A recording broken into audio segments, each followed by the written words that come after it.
The Commission on Human Rights and Administrative Justice, CHRAJ, has dismissed the fourth gift petition against the President, John Dramani Mahama. The Commission says its decision is based on the fact that President Mahama did not contravene the 1992 Constitution in accepting the gift.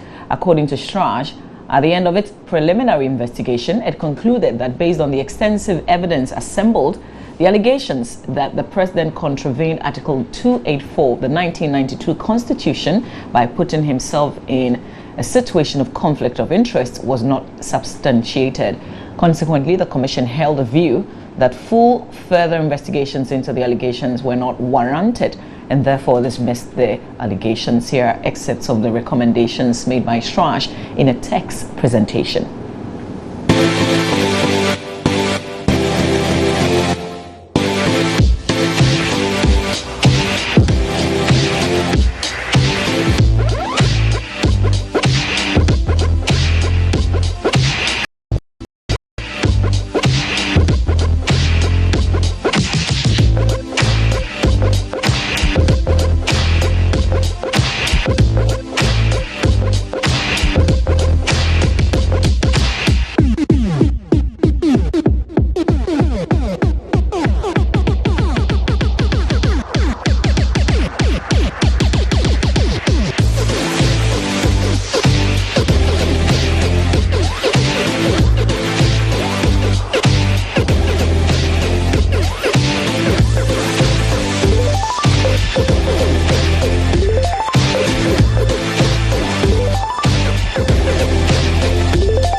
For those who missed the report filed by our colleague Manasseh Azure that led to the petition for President Mahama to be investigated, here is a recap of the story. Well, the setback.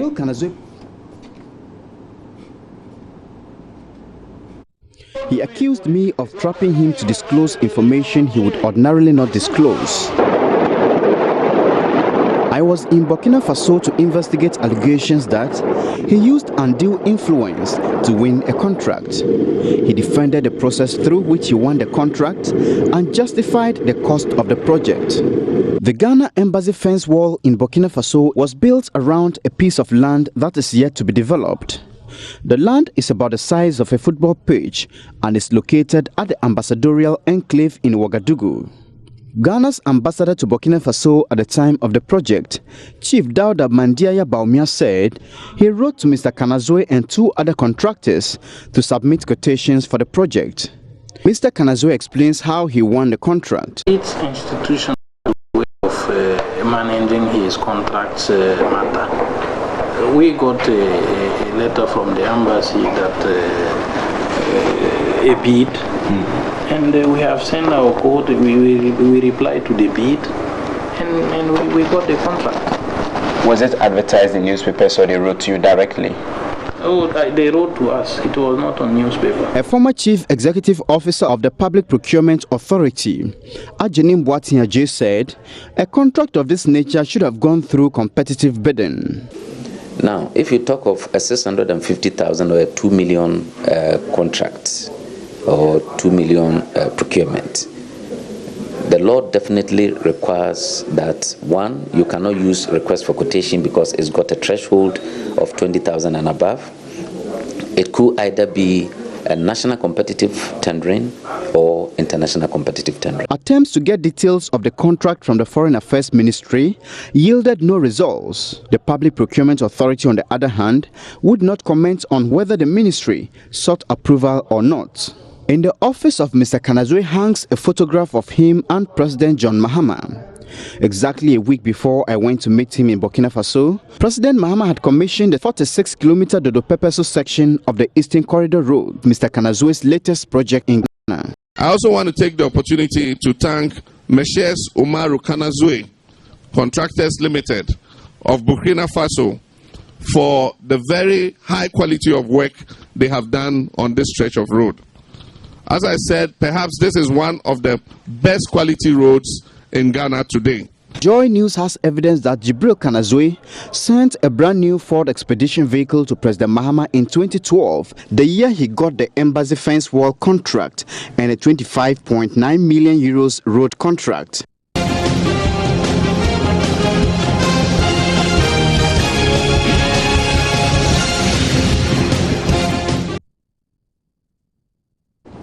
Nine presidential aspirants have so far filed their nominations with the Electoral Commission, as we could report by close of day Thursday. The commission said Thursday and Friday for aspirants to submit their completed forms. In all, 23 people on the ticket of political parties and independent aspirants picked up forms when the EC opened nominations some 3 weeks ago. The Electoral Commission, however, did not accept the filing fees following an injunction application filed by the Progressive People's Party. Here's a report by Joseph Akable. Supporters of the two main parties were at the office of the commission on Thursday. The supporters danced and sang as and when their candidates arrived. The NPP's flag bearer Nana Addo Dankwa Akufo-Addo was the first to arrive. Nana Addo's delegation exited the EC office, followed closely by teeming supporters of the opposition party. This was followed by Akwesi Adae of the UPP and Ejeni Mboaten of the UFP in that order. Then came APC running mate Emmanuel Carl-Bartels, who filed the forms on behalf of the flag bearer Hassan Ayariga.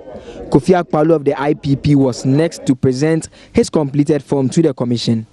The governing party, the NDC, had Vice President Kwesi Emisa Arthur lead a team of party bigwigs to present the forms. The Vice President then addressed the supporters of the party who had massed up at the EC headquarters. He charged supporters to work hard to ensure that the NDC is retained in power. And this process has continued to today, and we believe that all the 275 members, parliamentary candidates, will finish the process and start a campaign to all the nooks and crannies of this country so that our message will go out to the good of our country. I thank you for have to go and to work. Former First Lady Nana Konadu Agyemang Rawlings, who now leads the NDP, showed up after the departure of the NDC. Accompanied by the party secretary, Mrs. Rawlings presented her forms to the commission. She is confident the NDP can emerge victorious in this year's polls. The reason why I'm laughing is you have some countries that have the Greens and they have new parties and they come in and they are able to knock down all three parties that are ahead of them and become the government. So it is our programs that we're going to put to the Ghanaian people that will actually show. Ekuya Donko of the GFP and Kwabne J of the RPD were the last to hand in their forms to the commission, bringing the number to 9 on day 1.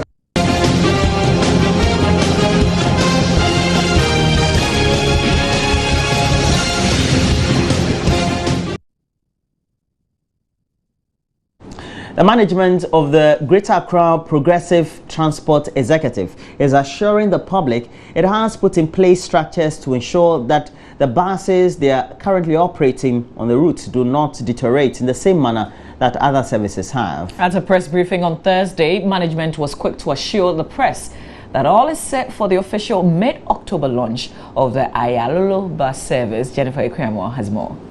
CEO of Agapta Samson Jamina answered questions bordering on issues plaguing the service, including registration and insurance of the buses. The first day exercise was part of a program we had put across from Monday to Friday to get our operational crew to be ready for the operations when we start the commercial services.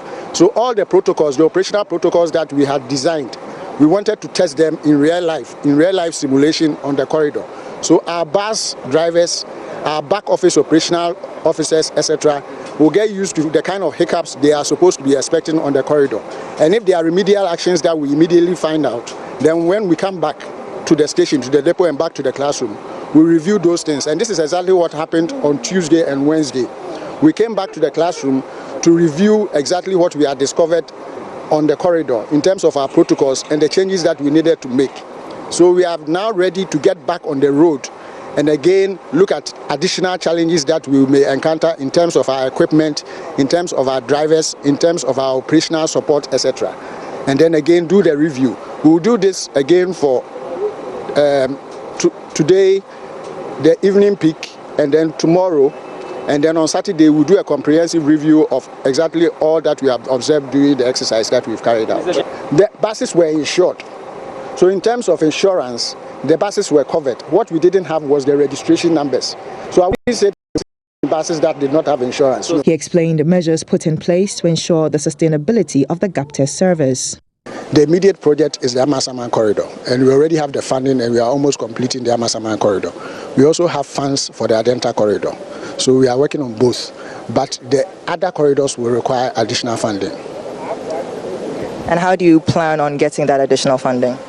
You see, we were supported in this exercise by the donor partners.